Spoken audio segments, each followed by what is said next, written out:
In the glittering, cutthroat ballrooms of Regency London, wealth is a weapon and marriage is a cage. But Isabella Montfort, known to the ton as the Widowmaker of Wealth, has built her own fortress of gold and steel. She doesn't need a husband, she needs a subordinate. When Edmund Blackwood, the ruined Golden Duke, arrives at her doorstep desperate to save his ancestral home, he expects to trade his title for her fortune. Instead, he finds himself signing a contract that defies every law of God and man. This is not a fairy tale of a damsel in distress. It is the story of a woman who owned the world and the man who was brave enough to let her lead him through it. Chapter 1. The Ledger and the Lion. The gossip in the drawing rooms of Mayfair was often as cheap as the gin in Cheapside, but when it concerned Isabella Montfort, the words took on a sharper, more expensive edge. They called her the Widowmaker of Wealth. It was a title she wore with more pride than any diamond tiara.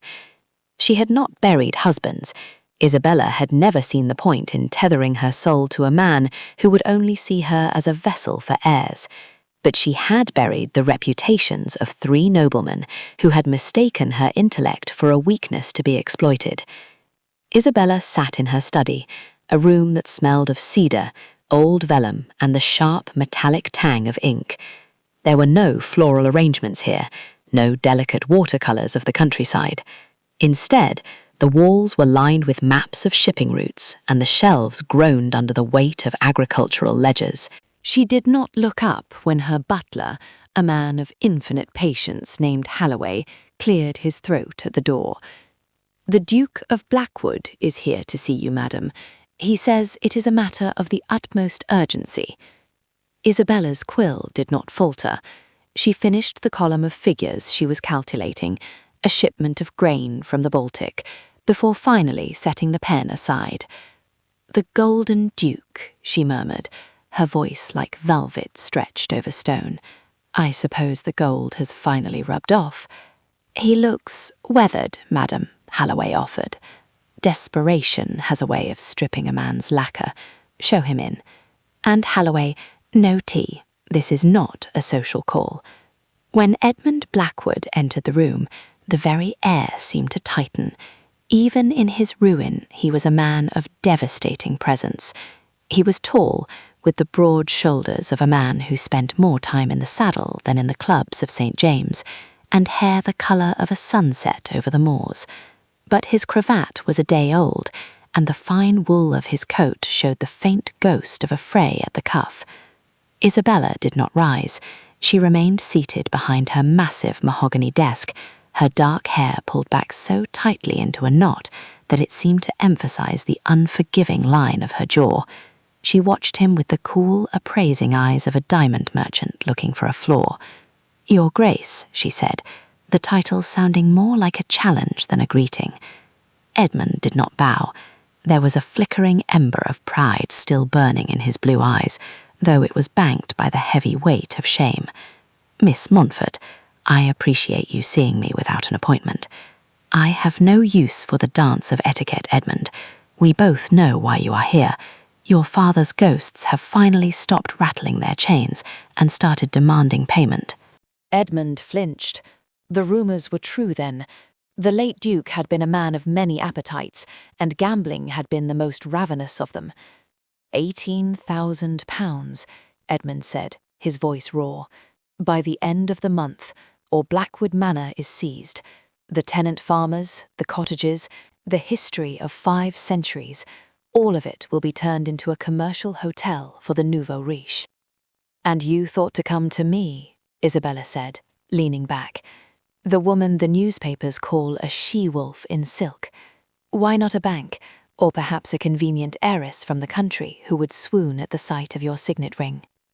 "The banks won't touch a Blackwood debt, and I have no stomach for deceiving a girl who expects a heart I cannot give her," Edmund replied, stepping closer to the desk.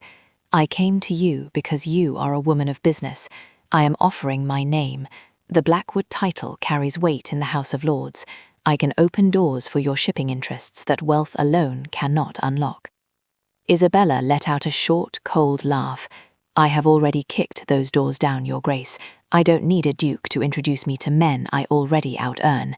She rose then, moving with a predatory grace that made Edmund's breath hitch. She didn't walk towards him as a woman walks towards a suitor. She walked towards him like a general inspecting a recruit. She stopped inches from him, so close he could smell the faint scent of sandalwood and the crispness of her linen. "I don't want a husband, Edmund," she whispered. "The law gives a husband everything, my body, my mind, my money. I will not be any man's property." "Then what do you want?" he asked, his voice a low growl of frustration. Isabella turned back to her desk and picked up a heavy, silver-plated pen. She didn't offer him a chair. She didn't offer him a drink. She held the pen out to him like a sword. "I want a partner, a subordinate," she corrected herself, her eyes flashing. "My holdings are vast. I manage the shipping, the trade, and the legal battles. But the land, the Blackwood acres, and my own estates needs a man who understands the earth. I need someone to manage the agricultural yields, to oversee the stewards, and to report directly to me." Edmund stared at the pen. "You want me to be your bailiff, your manager?" "I want you to be my husband in name, to satisfy the gossips and the law, but in this house you will be my employee," Isabella stated firmly. "You will receive the £18,000 to clear your debt. In exchange, you will sign a contract. You will have no claim to my fortune. You will have no say in my business, and you will follow my lead in all things." The silence in the room was deafening. Edmund looked at the pen, then at the woman who held it. He saw the iron she was famous for, but for a fleeting second he thought he saw something else, a loneliness so profound it made his own chest ache. Or perhaps it was just the reflection of the candlelight in her hard, dark eyes. "And my marital rights?" he asked, the words feeling like ash in his mouth. Isabella's expression didn't soften. "There will be a clause. Separate rooms, separate lives.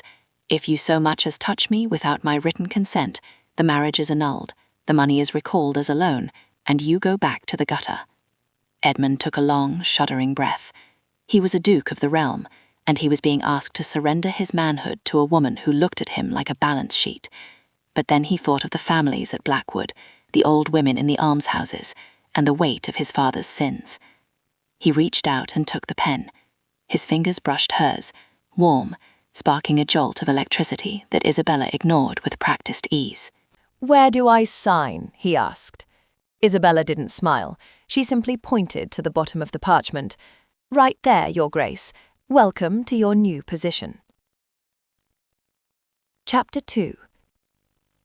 The wedding had been a perfunctory affair, as cold and efficient as a ledger entry. There were no flowers, no weeping relatives, and certainly no celebratory breakfast.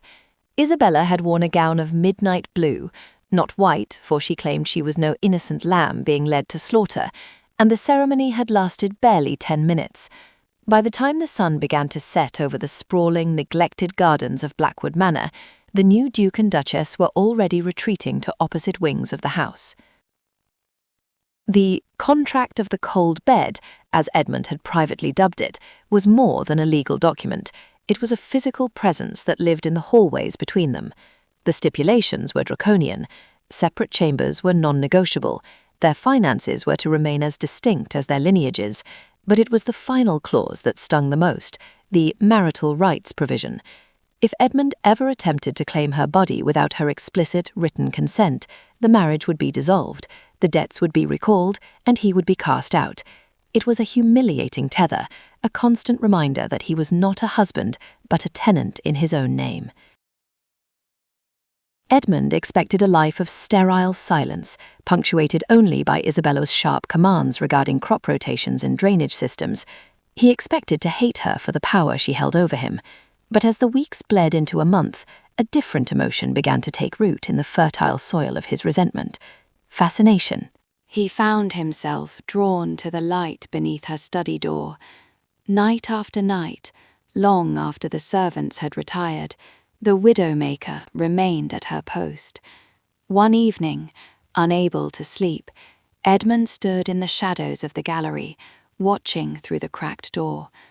Isabella was hunched over a mountain of correspondence, the only light provided by a single guttering candle.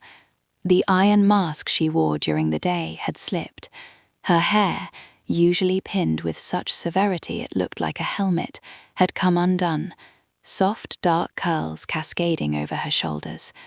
Her face, usually so porcelain and unyielding, was flushed with the heat of the candle and the strain of her labor. She looked weary. She looked like a woman carrying the weight of the world on her narrow shoulders, and for the first time, Edmund realized that her arrogance wasn't a choice, it was a fortress. She wasn't holding him at a distance because she was cold, she was doing it because she had never been taught how to be safe. However, suspicion soon replaced curiosity. Every Tuesday and Friday at midnight, Isabella would vanish. She would dress in a plain grey cloak, slip out the servants' entrance, and disappear into the London fog. A lover, Edmund thought, the idea tasting like bile. She forbids me from her bed because she has another. He followed her one Tuesday, his heart hammering a frantic rhythm against his ribs.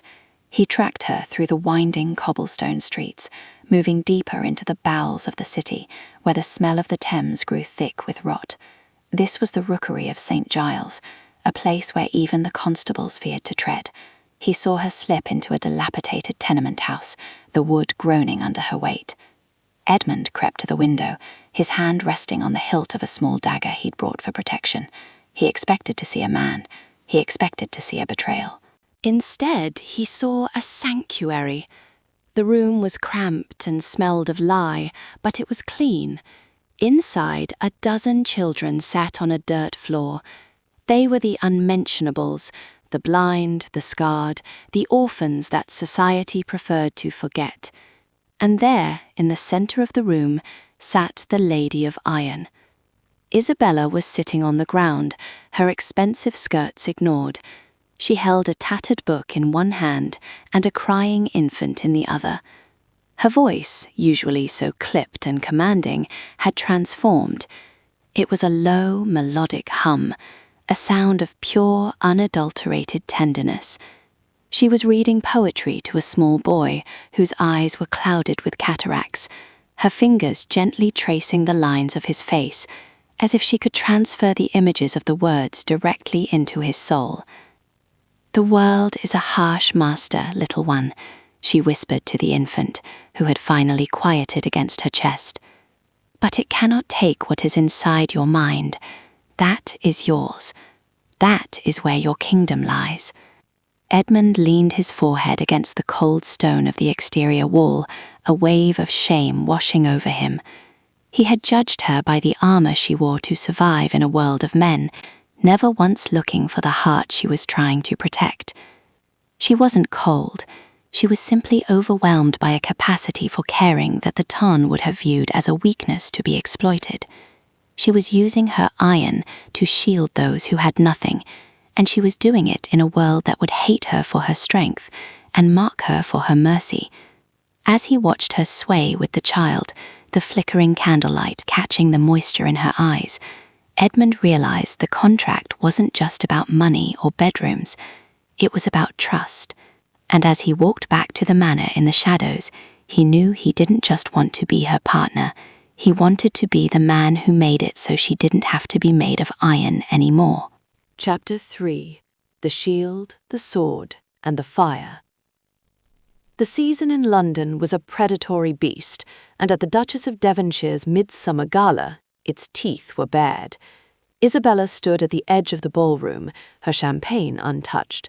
She felt the weight of the diamonds at her throat. Love of brandy cornered her near the terrace. He was flanked by a group of sycophants, their eyes gleaming with the cruel delight of the ton. "A fascinating arrangement you have, Blackwood," Worthington sneered, looking past Isabella to Edmund, who had just approached. "To trade a ducal coronet for a barren ledger in a dress. Tell me, does she make you balance the household accounts before she allows you a glimpse of her assets, or are you simply starving for a real woman's company while you play clerk to a she-wolf?" A hush fell over the immediate circle. Isabella's hand tightened on her fan until the ivory ribs groaned. She prepared her verbal venom, the cold, sharp retorts that usually sent men scurrying. But before she could speak, Edmund stepped forward. He did not strike the man. He did not even raise his voice. He simply stood with the quiet, terrifying authority of a lion protecting its pride. "It is a pity, Worthington," Edmund said, his voice carrying through the sudden silence of the room, "that your intellect is as shallow as your character. If you had spent half as much time reading the Duchess's treatise on grain yield stabilization as you have spent in the gambling dens, you might actually understand why Blackwood is thriving while your own estates are rotting from within." The Earl sputtered. "A woman's prattle. Economics is the lifeblood of this empire," Edmund interrupted, his eyes blazing. "And Isabella has mastered it better than any man in the House of Lords. You call me her clerk? You are mistaken. I am her most devoted student, and I would suggest you apologize to the Duchess before your own creditors, most of whom, I might add, are currently in her employ, decide to call in your vows tomorrow morning." Worthington turned ashen and retreated into the crowd. Isabella felt a strange, dizzying warmth in her chest, not the cold triumph of a legal victory, but the heat of being truly seen. Yet, the true test came weeks later. Isabella's unsanctioned orphanage in St. Giles was threatened. A legal technicality regarding male signatures on land deeds meant the Crown could seize the property. She was frantic, her iron mask fracturing as she paced her study. Edmund said nothing. He simply vanished for 3 days.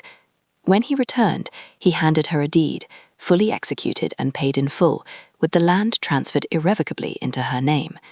Isabella stared at the document, then at his bare hands. The heavy gold signet ring he always wore, a relic of the first Blackwood Duke, was gone. So was his father's collection of ancient Roman coins, the last piece of his heritage he had clung to. "You sold them," she whispered, her voice trembling. "The coins, your family's legacy. Why?" "Because a legacy is not made of gold or copper, Isabella," he said softly, stepping into her space.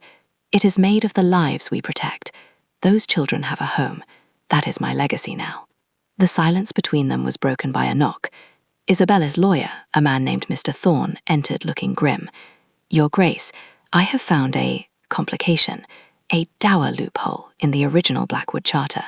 Thorne laid a dusty parchment on the desk.